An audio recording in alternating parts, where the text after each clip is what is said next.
Så, Romeo! Romeo! Ska lyssna på vad din målvakt säger till dig. Han styr backlinjen.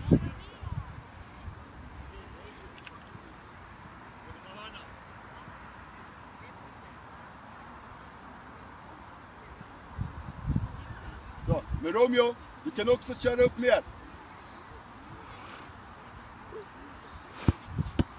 TFK, nu visar vi oss! Bra kamp!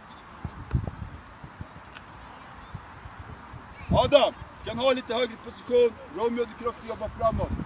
Kolla där, kolla där, kolla där.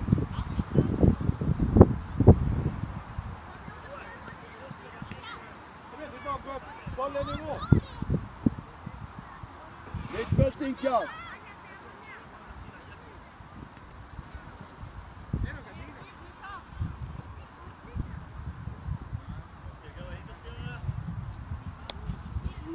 Kom igen IFK! En adress kan, en adress! Ut och möt hörnan killar, möt hörnan killar. Robin, rör på dig! Hit, rör på dig, ni får stillastående!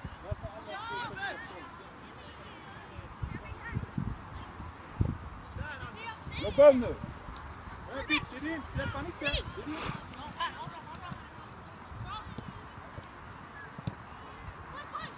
Upp med boll! Du måste hålla bollen Romeo! Ut med den Romeo! Upp med den nu! Upp med... Bra Romeo, bra jobbat! Romeo, direkt upp! Inte tappa boll sådär!